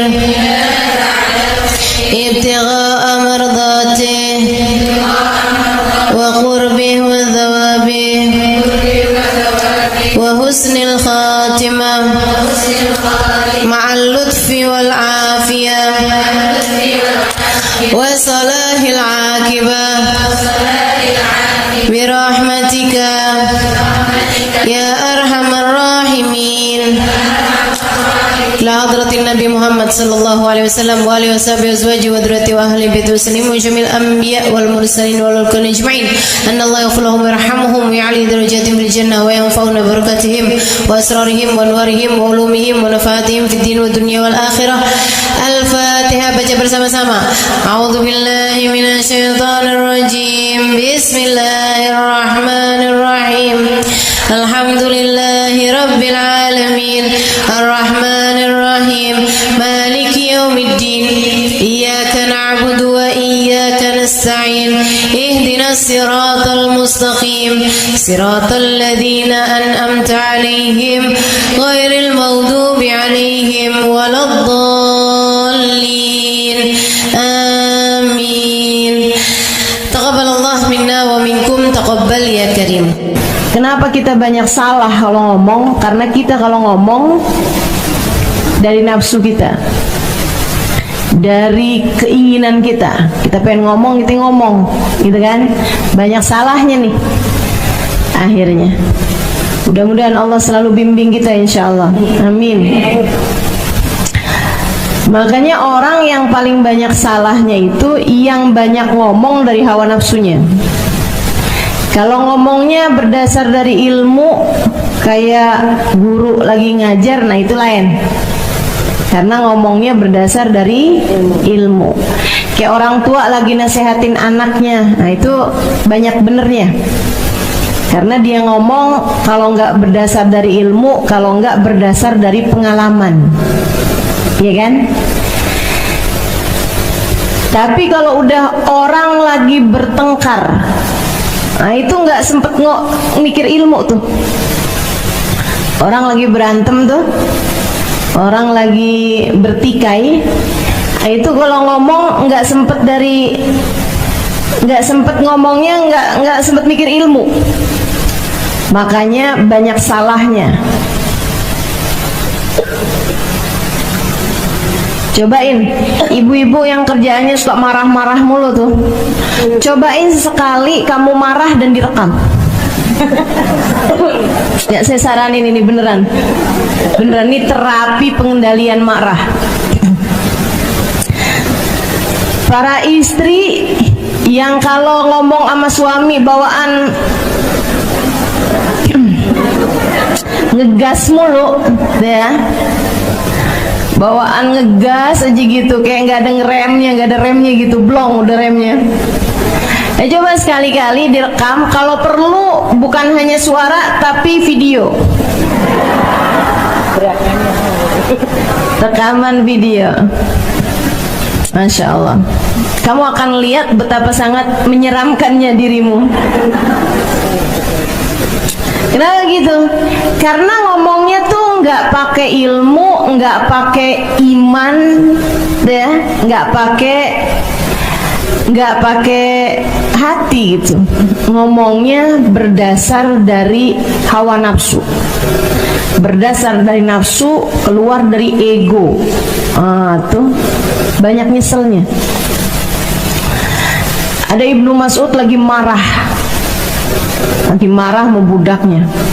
Wah, suaranya kenceng banget. Dipanggil sama Nabi, ya Ibnu Mas'ud, nggak denger. Panggil lagi sama Nabi, ya Ibnu Mas'ud, nggak denger juga. Orang kalau lagi marah tuh kayak gitu tuh, liatin. Serem. Dia marah lagi sama budaknya ini. Terus Nabi Muhammad teriakin lagi, ya Ibnu Mas'ud. Baru dia dengar, lebih ya Rasulullah. Tinggalkan budaknya, dia pergi kepada Nabi. Aku memanggilmu udah 3 kali Ibnu Mas'ud, saya nggak dengar wahai Rasul. Ibnu Mas'ud, ketahuilah, ketika seseorang sedang marah, setan memainkan hatinya seperti mana anak kecil memainkan bola di tangannya. Kayak gitu tuh setan, mainin hatinya orang yang lagi marah. Masya Allah. Nabi kenapa nggak banyak salahnya atau nggak ada salahnya? Bukan nggak banyak, nggak ada salahnya. Karena Nabi tidak pernah berbicara dari hawa nafsunya. Nggak pernah. Nabi selalu berbicara dari wahyunya Allah Subhanahu wa Ta'ala. Dari wahyu dari Allah Subhanahu wa Ta'ala. Alladzi la yantiqu anil hawa in huwa illa wahyun yuha. Semua yang disampaikan Nabi adalah wahyu yang diwahyukan oleh Allah Subhanahu wa Ta'ala. Jadi Nabi ngomong iya, enggak, semuanya dari Allah Subhanahu wa Ta'ala. Makanya kata Sahibul Burdah, Nabiyunal amirun nahi fala ahadun abarra fi qawli la minhu wala na'ami. Nabiyunal amirun nahi. Nabi Muhammad adalah nabi yang amir juga, nahi juga, memerintah juga, ngelarang juga.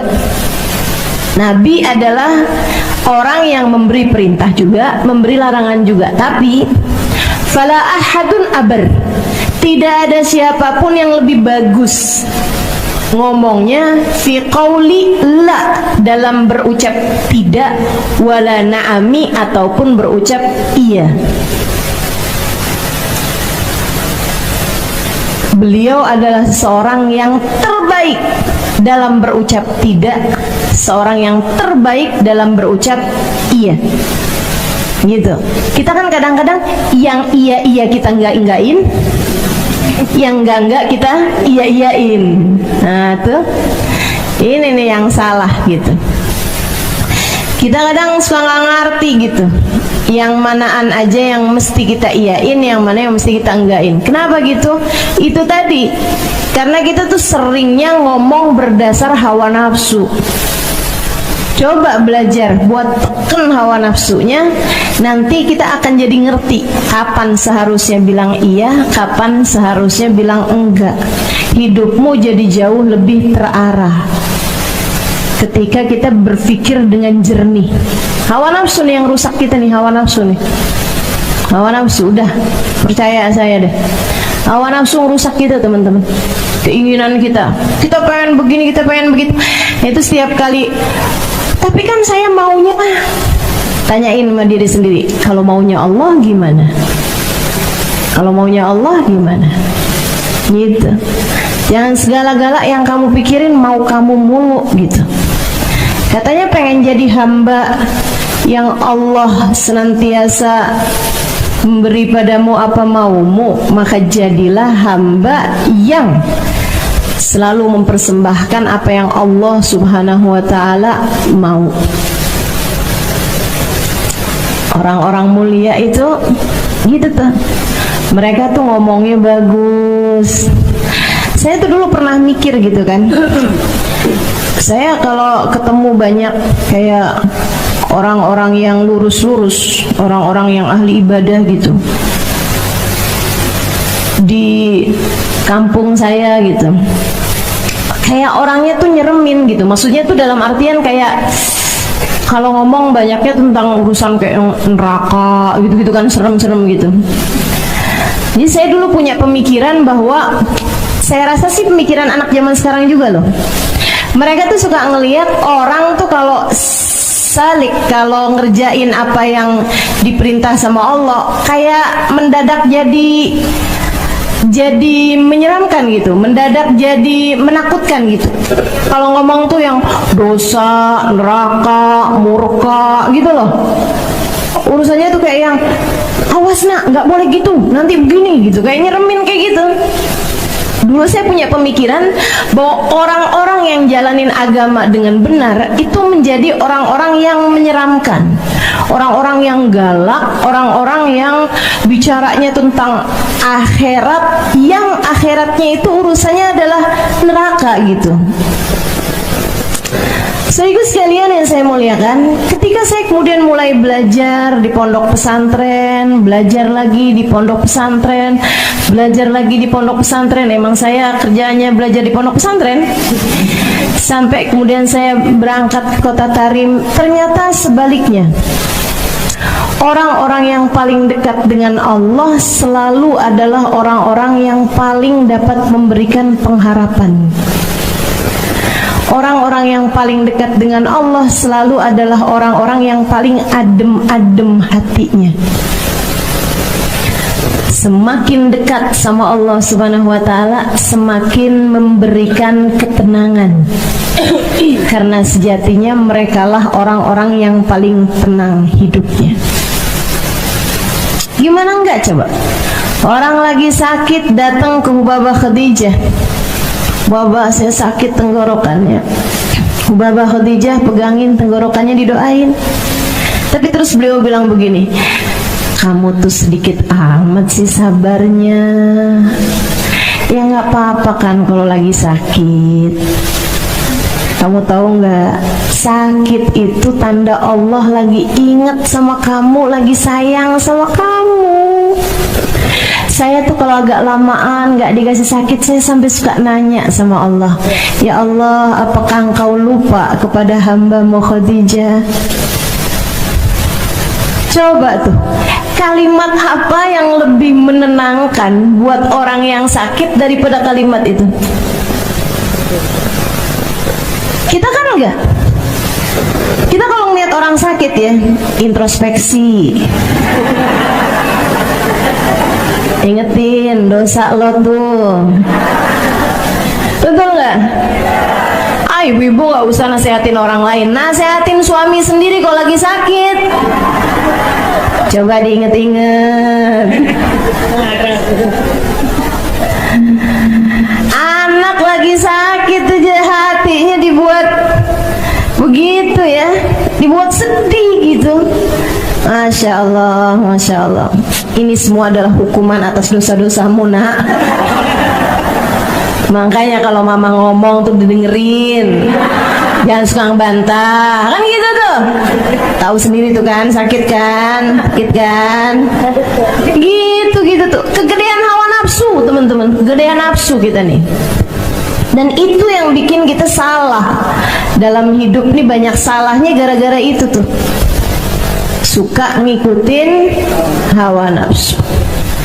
Kalau mereka ini hamba-hamba tercinta di sisi Allah Subhanahu wa taala, bener mulu ngomongnya, karena ngomongnya nggak dari nafsu, tapi dari hati yang bercahaya dengan cahaya iman, cahaya ilmu, cahaya pengalaman, cahaya kedekatan dengan Allah Subhanahu wa taala. Gak ada yang lebih ngerti, gak ada yang lebih pinter, gak ada yang lebih faham selain Allah. Maka Allah akan menjadikan hamba yang dekat dengannya menjadi faham, menjadi mengerti, menjadi tahu segala sesuatu. Kayak baginda kita Nabi besar Muhammad SAW, selalu benar terhadap ucapannya, semuanya gitu. Orang-orang yang ngikutin jalannya Nabi Muhammad juga gitu. Sampai saya ingat nih ucapannya Farazdak. Farazdak itu seorang penyair kaliber, penyair nomor 1 di negeri Arab pada masa tabi'in, masa sesudah masanya sahabat. Nggak menangin Nabi Muhammad, nggak dapetin masa hidupnya Nabi. Dia hidup di masanya para sahabat sebagai seorang tabi'in. Ketika Sayyidina Ali Zainal Abidin, Ali Zainal Abidin itu anaknya Sayyidina Husain bin Ali bin Abi Thalib radhiyallahu taala anhum wa ardahum. Sayyidina Husain ini teman-teman, ibadahnya tiap malam 1000 rakaat. 1000 rakaat. Bayang gak sih? Ibadah malamnya 1000 rakaat. Bersama dengan itu hatinya merunduk sampai kayak yang kalau orang sebut-sebut neraka gitu, kayak yang saya tuh gitu. 1000 rakaat loh ini. Kita jangan kata 1000 rakaat, baru 2 rakaat gitu kan, di waktu malam bisa tahajud, 3 rakaat witir gitu. Udah berasanya kalau hadir di majelis tuh pantesnya duduk paling depan, kalau perlu sebelahan ustazah.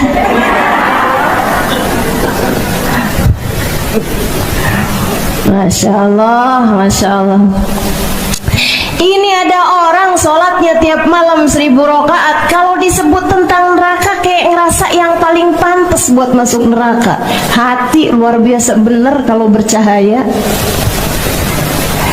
Saudaraku sekalian saya muliakan, satu hari beliau lagi mengerjakan ibadah haji di tahun yang sama. Khalifah, pemimpin di zaman tersebut, kayak presiden di zaman itu yang membawahi seluruh khilafah Islamiyah, bukan hanya di Saudi Arabia, bukan, tapi Mesir masuk, Yaman masuk, ya, semua negara-negara Arab nih di bawah kepemimpinan dia ini nih, khalifahnya nih, presidennya nih. Itu teman-teman lagi melaksanakan ibadah haji juga, tapi emang zaman itu tuh masih banyak yang soleh ya. Presiden haji itu nggak pakai dihalau orang, nggak pakai nih khalifahnya mau tawaf kosongkan Ka'bah gitu, nggak pakai tuh kayak gitu. Atau misalnya Ka'bahnya di area sekitarnya dia dipakein pengawalan, nggak bisa ada orang ngedesek-desekin gitu, enggak.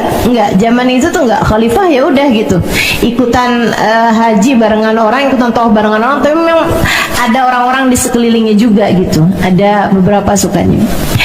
Abis dia tawaf pengen cium Hajar Aswad nggak bisa-bisa, khalifah loh ini, ya kan? Sekarang nih kadang-kadang orang pengen cium Hajar Aswad susah-susah, dia manggil joki. Tahu nggak sekarang ada joki Hajar Aswad? Udah berapa tahun sih itu? Ya Allah, ya Allah. Saya pernah ditawarin juga gitu. Mau cium Hajar Aswad 300 real. Iya. 300 real cium Hajar Aswad. Gak tau, pokoknya dia akan sikut sana sikut sini gitu ya, sampai bisa bikin kita bisa cium Hajar Aswad gitu kali ceritanya. Saya juga nggak tahu, emang nggak pernah nyoba juga pakai joki. Itu teman-teman saya sekalian, khalifah mau nyium Hajar Aswad rame banget, penuh banget, dia nggak bisa tuh. Di saat lagi kayak begitu, tiba-tiba dari arah masjid mau menuju ke Ka'bah datang Ali Zainal Abidin. Ini urusannya pengawalan langit. Nah, ini lain nih, kalau orang-orang pakai pengawalan langit, pakai jalur langit nih, kita nggak bisa ada yang nyaingin. Kalau udah orang sama Allah dikasih jalurnya jalur langit, dan nggak ada yang bisa ngalahin. Allah kalau udah mau naikin orang, nggak ada sesiapa pun bisa nurunin orang. Kalau udah lewat jalur langit, dijatuhkan sama Allah, nggak ada yang bisa naikin. Urusan jalur langit memang udah nggak ada lawan, Saudaraku sekalian saya muliakan, nih hamba-hamba jalur langit Sayyidina Ali Zainal Abidin bin Husain bin Fatimah bintun Nabi sallallahu alaihi wasallam. Begitu dia masuk aja ke area mataf, ke area pelataran Ka'bah, itu dari tempat dia berdiri langsung jalanannya sepi sampai ke Hajar Aswad. Langsung ada jalur, langsung bisa lihat Hajar Aswad, kosong Hajar Aswadnya langsung. Orang-orang tuh kayak awas gitu. Khalifah lihat dong, siapa nih, kata Khalifah, siapa ada orang yang dimuliain sampai segitunya sama orang? Siapa dia orangnya yang sampai membuat semua mata tertunduk, semua kepala patuh sama dia ini gitu. Dia liatin orangnya kayak biasa-biasa aja tampilannya, nggak pakai imamah gede-gede, jenggotnya nggak yang panjang kayak apaan gitu. Ya, biasa tampilan para habaib-habaib gitu tuh. Baju sederhana, segala sederhana gitu kan. Dia nanya sama orang-orang di samping-sampingnya, siapa dia? Kata Khalifah nih, ternyata orang-orang di sampingnya nih memang orang-orang yang biasa deket sama pejabat, yang kadang-kadang suka nggak mau kalau si pejabat ini ngerasa rendah hati, ada orang ngerasa minder, ada orang yang dimuliain lebih daripada dia gitu. Suka ada penyakitnya nih, penyakitnya orang yang deket sama orang besar. Dia nggak mau kalau orang besar itu jadi merasa rendah karena ada orang lain yang dibesarkan lebih daripada dia. Ini penyakitnya nih, penyakitnya orang deket sama pejabat gitu ya, suka nutupin kritik-kritik dari rakyat yang gitu-gitulah. Mudah-mudahan Allah selamatkan kita semuanya dari penyakit-penyakit yang nggak benar. Dia bilang kayak gini, dia kenal, cuma dia bilang, tahu tuh siapa sih tuh? Kayak nadanya tuh kayak yang song amat, siapa sih tuh gitu. Nadanya kayak yang siapa sih emang? Pura-pura nggak kenal, pura-pura nggak kenal. Farozdak pas kebenaran banget ada di situ. Dia bilang, oh kamu nggak tahu siapa dia? Saya tahu. Hadzal ladzi ya'riful batha wat'atuhu.